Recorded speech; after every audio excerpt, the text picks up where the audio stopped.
Hello there, my friend. I'm genuinely thrilled that you've chosen to watch this video, and I'd be even more excited if you decided to hit that subscribe button. That would mean the world to me. Now let's dive in. Brandon Carter had never been one to pry. Nearly 7 years into their marriage, he'd always respected boundaries, but the stillness in their Puerto Rico resort suite felt heavier than the distant roar of the waves. Chelsea, his wife, had claimed a migraine and stayed behind while Brandon joined a private beach tour arranged by the hotel. When he returned, her phone sat unattended on the nightstand. The screen was lit up with a message preview that would fracture his reality. "Got us connecting rooms like you wanted? I've stopped taking the pill. Told Brandon I'm on my period. We've got 12 whole nights to try." A red heart emoji. Brandon froze. His pulse hammered in his ears. He hadn't even unlocked the phone. Just those few words on the screen said more than enough. This trip wasn't about healing. It was a setup, a disguise, a twisted scheme he'd unknowingly walked into. He didn't touch the device, didn't scream, didn't announce he was back. Quietly, he slipped into the bathroom, turned the lock, sat on the edge of the tub, and forced himself to breathe deeply. She's not just having an affair, she's trying to get pregnant by someone else and pass the child off as mine. He opened his phone, crept back into the room, and took a photo of her screen. The message was from someone named Trevor C., a man Chelsea had once casually referred to as a colleague. Brandon had met him once, slick haircut, too polished smile. There was always something off behind his eyes. But this wasn't just infidelity, it was sabotage dressed in silk and lies. The next 60 minutes felt like a fever dream. While Chelsea napped peacefully, Brandon scrolled through the entire thread. Hundreds of messages, photos, room service bills, plans, even mocking jokes about his naivety. She'd laughed with Trevor about how Brandon was still footing her gym expenses and how she'd blamed her bloating on bad seafood, when in truth she'd stopped birth control weeks ago. One message stopped him cold. "Once the baby's here, I'll tell him it was destiny." He's too desperate for a miracle to question it. "Then we'll have the house, the perks, everything. You'll be Uncle Trevor." His jaw locked. That night, Brandon said nothing. He allowed her to hug him, accepted her cheek kiss, smiled through dinner while she played her part with practiced charm. But inside, he wasn't broken. He was watching, calculating. By sunrise, Brandon wasn't a shattered husband. He was a man with purpose. Life went on back home. To everyone else, they were the golden couple. Brandon freelanced in architectural design from their home office. Chelsea held a PR role at a major skincare firm. Their house in the Atlanta suburbs looked like something from a lifestyle magazine. Their friends envied them. Their families assumed kids were on the horizon. Only Brandon knew what lay beneath the surface. He paid closer attention now, took notes, literal ones. What time she hit the gym, her calls, which scent she wore when she left versus when she returned, the nights she claimed exhaustion, the overly bright smiles the following mornings. He wasn't just documenting betrayal, he was assembling a case, a methodical, silent strike. Once, Brandon had genuinely wanted to fix things. He missed the version of Chelsea who wore his college hoodie while baking, who'd cry over animal rescue videos, who asked about his day like it truly mattered. But she had changed. Her affection was mechanical. Her praise sounded scripted. Even her laugh had a forced pitch to it. He had blamed burnout before. Now he knew better. Still, he remembered every loving detail, how she clung to him during storms, how she hated sleeping alone. That memory made the deception sting even more. So instead of exploding, he played the long game. He made her coffee, massaged her back when she complained of cramps, even surprised her with a weekend couples massage. He needed her to think the performance was working, because his retaliation wouldn't come from fury, it would come from precision. On a Wednesday, Brandon planted his first bug. It was tiny, barely the size of a coin, hidden inside a cheesy souvenir keychain he gave her. Chelsea laughed and called it cheap but cute, then tossed it into her gym bag. She had no idea it was recording everything. The second device went beneath a couch cushion, her favorite spot for evening calls. The third was stitched into the lining of her prized handbag, the one she took on every client dinner. Every night, Brandon listened from the basement beneath the hum of the dryer, headphones on. What he heard made his stomach twist. "He has no clue," Chelsea told Trevor. "He even brought me flowers yesterday. Poor guy's still trying. It's almost sweet, but mostly pathetic." Trevor's voice oozed arrogance. "By this time next year, he'll be raising my kid and we'll be on a beach in Costa Rica. Brandon just wants to feel useful," Chelsea cooed. "He's too easy." Brandon paused the recording. Too easy? Not anymore. Soon, Chelsea began floating baby names. It was week 4. She wept fake tears while clutching Brandon's hand. "I think we're finally ready. You've been so good to me." He kissed her fingers. Inside, he was burning. That night, she left her phone unlocked on the bathroom sink. Brandon opened her period tracker app. The dates confirmed she was ovulating. He took a picture. In her journal app, she'd written, "Told Brandon I'm cramping. He won't try anything. Trevor's coming over after 10. She was coordinating her fertility cycle like a military campaign, manipulating Brandon's guilt, pretending to want a child with him, all while preparing to carry someone else's child under his name and insurance. He felt sick. Still, he said nothing. He ordered a prenatal DNA test and locked it away. The evidence mounted. By week 6, Brandon had more than 19 hours of recordings, dozens of text screenshots. In one, she asked Trevor if he preferred the baby be raised by a pushover or a paycheck. Bank logs showed expensive dinners she claimed were work meetings. Footage from a dash cam showed her car pulling into a motel every Tuesday, staying for precisely 93 minutes, then grabbing takeout as cover. But Brandon didn't want to scream. He wanted proof no one could dispute.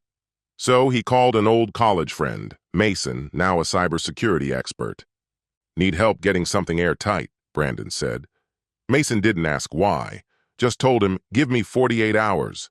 Friday night. Brandon left for a design conference in Charlotte. Chelsea thought she had the house to herself. At 9:52 p.m., Trevor's car pulled into the driveway. At 9:54, he slipped in through the side entrance, always unlocked. At 10:17, the bedroom lights dimmed. A small camera hidden inside the wall clock recorded the entire scene. No nudity, just audio, laughter, schemes. "Think he suspects?" Trevor asked. "Nope," Chelsea purred. "Brandon's a puppy, just wants love. Once I'm pregnant, he'll propose again at the lake house, probably hand me his heart with a bow on it." That was all Brandon needed. He uploaded the footage to the cloud, copied everything to a USB drive and a bank vault, sent one last version to his divorce lawyer with the subject line, "Time to light the match." The fake reveal. The following morning, Chelsea burst from the bathroom holding a pregnancy test in trembling hands. "Brandon, I'm pregnant!" she cried. He paused. Let the silence do its work. "Are you sure?" She nodded, breathless. "It's a miracle." He wrapped her in a hug, whispered, "It really is." But he didn't call family, didn't post anything, didn't even smile. He didn't smile much after that day. Not because he was sad, but because he was holding a secret she hadn't uncovered. That pregnancy test she waved like a flag? Fake. He had swapped it out the night before using an unopened duplicate from the stash she kept beneath the sink. Chelsea believed she had outplayed him, but she was the one walking into a trap. Monday broke quietly, draped in golden light. Chelsea spun around the kitchen in a silky robe, humming a tune as she stirred almond milk into her coffee. Brandon watched her in silence. She wasn't glowing from motherhood. It was pride, pride in her own scheme, the thrill of control. "You seem cheerful," he said without emotion.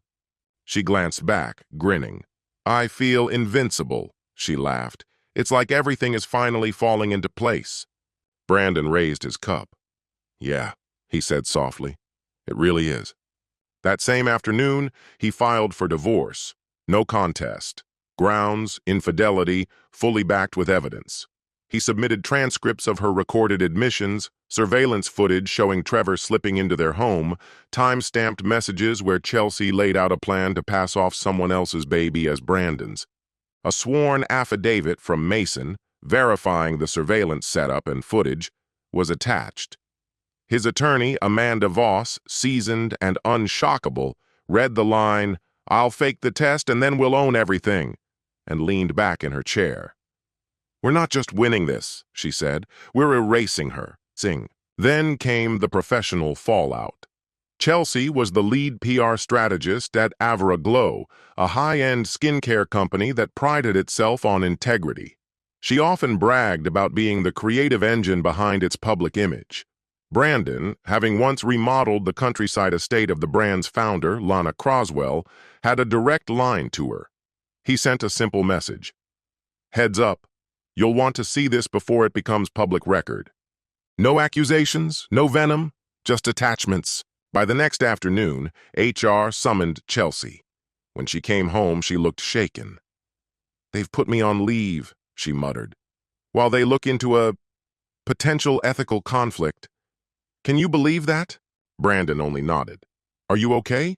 I need to lie down," she said, eyes twitching with unease. Friday night brought the final blow. Brandon invited her parents over for dinner. Chelsea wore a pale rose dress, set the table with their finest dishes, and played the role, telling stories, giggling with her dad, gently resting her hand on her belly like a subtle reminder of her supposed condition. Midway through dessert, Brandon slid an envelope across the table. Her mother reached for it. "What's this?" He turned to Chelsea. "Why don't you show them?" Her hands trembled as she pulled out the top page, a hotel receipt under her and Trevor's names. The charges aligned with the same dates as a work conference she claimed to attend. Her father frowned. "Chelsea, what is this?" She stuttered. It's not what it looks like. Her mother picked up the second page, a transcript. "Once the baby's here, he'll be so thankful he won't think twice. Brandon's desperate to believe in something." The room went still. Brandon stood and opened a small box on the table. Inside was a digital test. Blank. "I switched it out before she could tamper with it," he said evenly. "There's no baby, just a plan, a scam." Chelsea's face broke. "I can explain." Her mother pushed back her chair. "Don't." That night, her strategy changed. She slipped into his room wearing a silk nightgown, mascara streaked from tears. She tried to conjure old flames, spoke about college, dancing in thunderstorms, their road trip to Asheville. She clutched his hand. She pleaded. Brandon listened without warmth. "You're treating this like a romance." She blinked. "Isn't it?" He stood. It's a deposition, a case study in calculated deception." Her lip quivered. "But I loved you." He spoke low, steady. "You loved what I gave you, not who I am." Then came the public reckoning. Monday, a gossip blog leaked a story. Luxury PR head under legal scrutiny for suspected paternity fraud and covert recordings. It didn't name her, but the clues made it obvious. By Wednesday, Avra Glow's board held an emergency vote. Chelsea was terminated. Ethics violation. She tried suing Brandon for illegal surveillance, but everything had been documented, registered under the state's consent laws.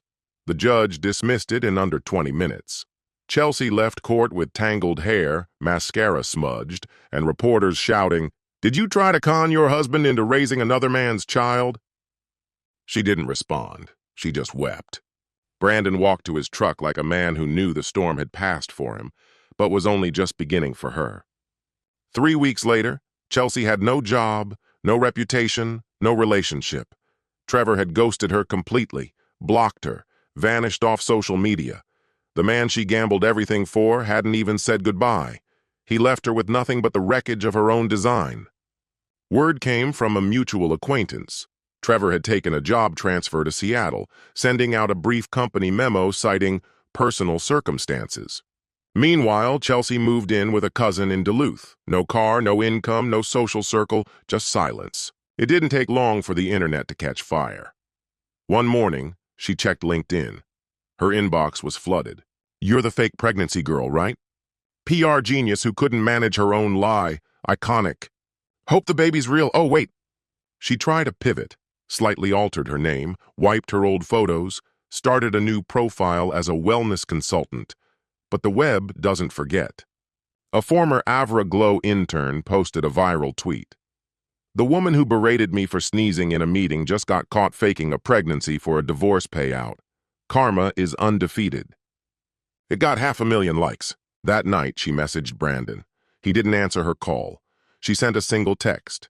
"Please, you proved your point. I've lost everything. Just tell them the truth."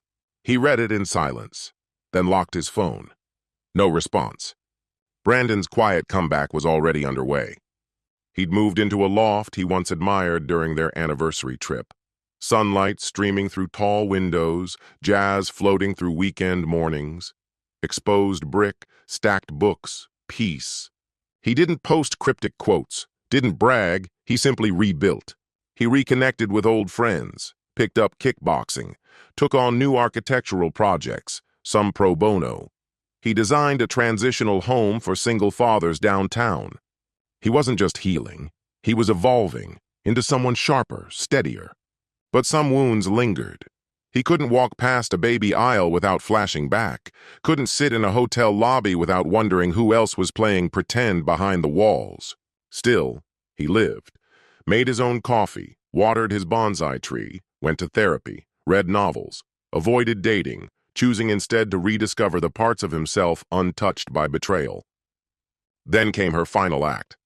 2 months later, she showed up, actually showed up, standing at the front of his building, soaked in rain, wearing a coat that didn't fit, eyes hollow, aged by shame and regret.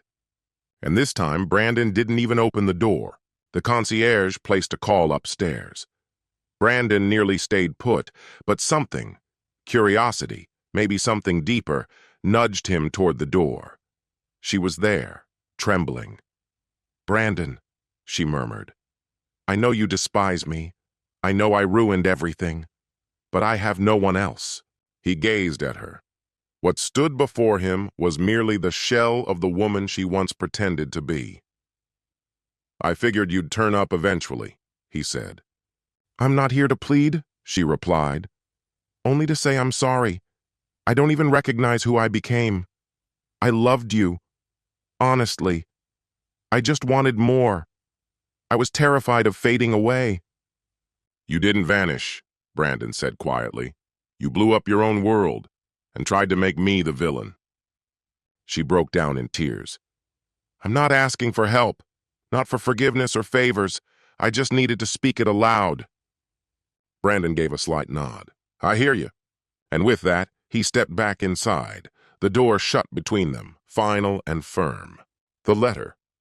Weeks later, a folded sheet of paper appeared beneath his doormat. No envelope, just creased words. Asterisk. "This will be my last message. You don't need to answer, but I wanted to say thank you. Not for sparing me, but for not sparing me. You let the truth breathe and in doing so, forced me to face it. I'm seeing a therapist now, working overnight shifts at a women's shelter. I clean, I do paperwork, but it's honest, it's real, and you were always the better person. Chelsea, asterisk."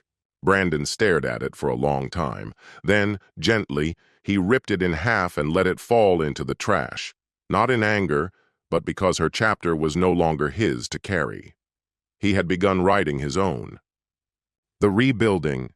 Brandon stayed single for nearly a year. Not for lack of options. He was 34, in good health, successful, and above all, kind. But after a betrayal that precise, that deliberate, he wasn't searching for romance. He was searching for peace. So he rebuilt. Not his career, which had never faltered, nor his closet, though he did donate every shirt she'd ever admired. He rebuilt his heart. He devoured books about trust, wrote nightly in a journal, spoke at length with a therapist named Daniel, who posed difficult questions. Was your silence a shield or a blade? Can you let someone in without demanding they pass a loyalty test first? Gradually, the bitterness stopped clinging to his mornings. The unexpected connection. Her name was Naomi. She wasn't glamorous, didn't chase likes or followers, didn't wear curated perfection like armor. She taught literature at Georgia State, loved dusty poetry, drove a fading Corolla, once walked into a cafe wearing mismatched socks without realizing it. They met at a library. Brandon dropped a stack of books. One landed on her foot. She didn't wince. She smiled. Some stories hurt more than they teach, she said, but they still need to be written. He blinked.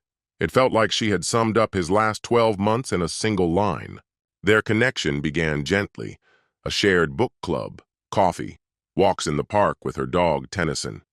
Laughter returned, not the guarded kind, but real and unforced. Naomi never mentioned Chelsea, never asked. She just observed, listened, and let him be both wounded and courageous at once. One sleepless night, Brandon scribbled into his journal, "Maybe love isn't loud. Maybe it's the quiet presence beside you, letting your breath find peace in the silence." The final test. 10 months after Chelsea's last message, a letter arrived, this one from a law firm. Trevor Coleman had filed a lawsuit alleging defamation and emotional damage, accusing Brandon of editing security footage and sabotaging his career. A desperate move, but dangerous nonetheless. Naomi found him pacing. "Are you okay?" she asked softly. He hesitated, then told her everything. The deception, the faked pregnancy, the staged dinner, the silence that followed. She listened without interruption. After a full minute, she took his hand. "You didn't ruin anyone," she said. "You just stopped shielding those who were willing to ruin you." Brandon felt something inside crack, not from rage, but release. Naomi didn't view him as broken or vindictive. She saw a man who had walked through fire without burning others to stay warm. The resolution. In court, Trevor sat smug and composed. Brandon didn't speak a word.